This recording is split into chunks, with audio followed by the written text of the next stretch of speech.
is the fusion factor.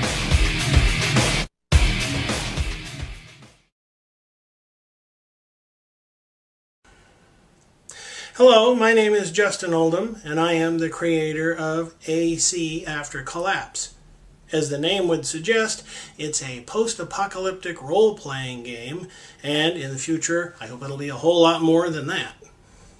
In the next 10 minutes or so, I'd like to tell you a little bit about myself and the origin story of this game, as well as to give you a brief overview of the mechanics. When you open the book for this game, there's going to be a lot there. That is just the plain fact.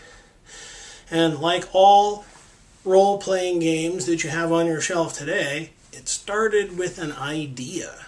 For me, that idea began in the winter of 1983, and obviously when I'm making this video now, it's 2019. So it's taken me a while to get to it. Ultimately, in my experience with post-apocalyptic role-playing games, I kept coming back to the problem of upgradability, if you will. Every game is a product of the era in which it is made.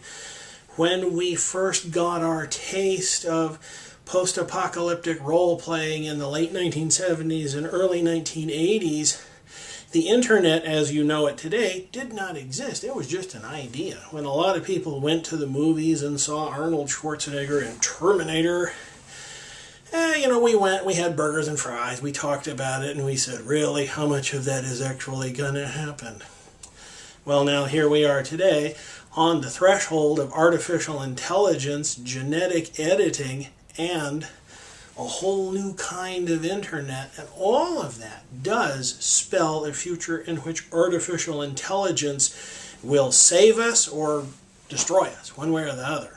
So that's a large part of what motivated me, especially in the 80s and in the 90s while I was considering the nuts and bolts of all of this. I know what you're thinking. Why did it take so long? Well, it was called college, it was called career, pay the bills, and here we are. I finally had the time, the place, the resources to make all of this happen. Now, for those of you who'd like to know a little something about the history of all this, please feel free to go to shadowfusionbooks.com, click on the blog button, and I've taken the liberty of basically chronologizing the blood, sweat, and tears that went into all of this, and I don't want to bore you with it here, because this is, after all, YouTube. I know what you're thinking. Why me and why this project? And so let's take a few minutes and talk about the origin of all this. We can trace the original idea back to the winter of 1983. And my wife, who was then a contemporary of my future wife, who is now manning the camera, by the way, was there when the subject first came up. Somebody said, hey, why don't you do it? And I said, I will. 36 years later, it has become a reality, and I'm not going to kid you, it was a huge mountain to climb. We had an entire technology base that was huge, and we had to model it all out, everything from electronics to internal combustion engines and radiation, which we'll get to here in a few minutes. But the whole total of everything made the classless character architecture necessary so that we could present you with a flexible character generation system, a flexible combat system, and a scenario and campaign building capability that should have a long shelf life well into the future. Now, the most frequently asked question we have so far from the people we meet is, why D20 architecture? And to be totally honest with you, for us, it's retro. I mean, for you, it's retro, but for me, it was the staple underpinning foundation of most games that I cut my teeth on ever so long ago. Now, with all that in mind, I would like to emphasize the fact that we've used a classless character generation system. We have knowledge bases and skill bases that have prerequisites, and all of this is predicated on age. Young characters know less, they can do less. Older characters know more, they can do more.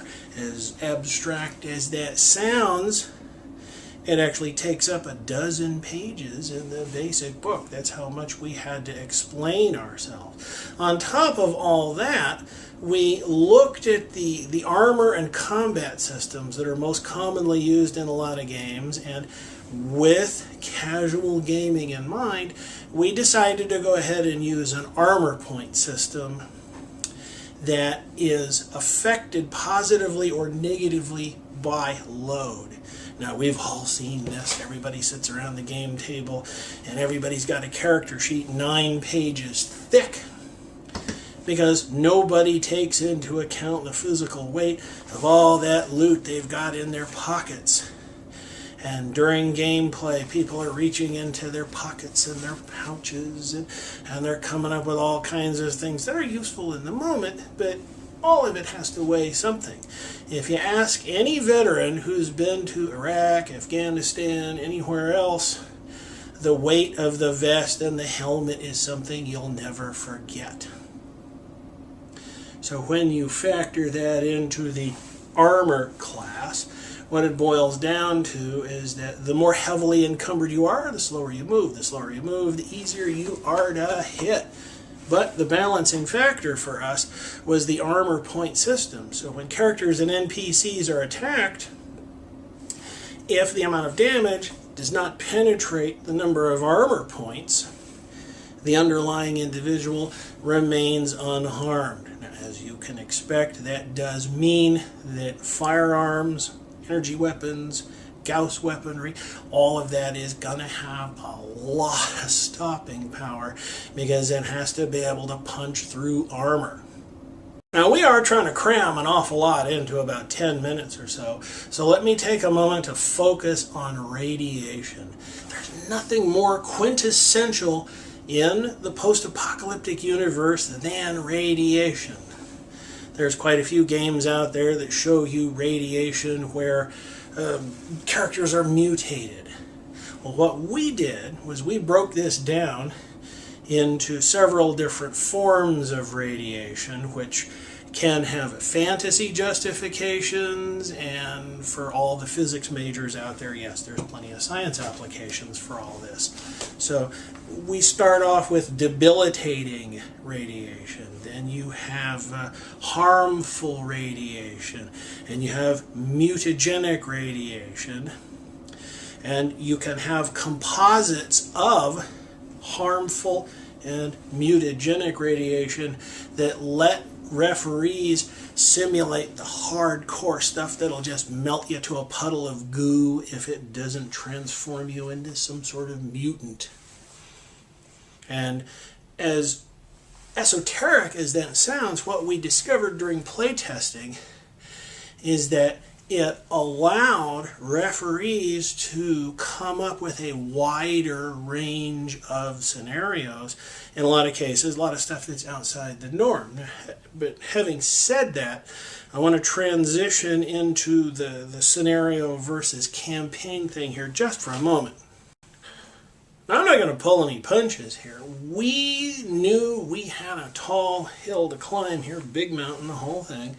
And so we have not published any scenarios immediately, but what we have suggested in the basic rule book is that you stage your scenarios and campaigns out of real world locations.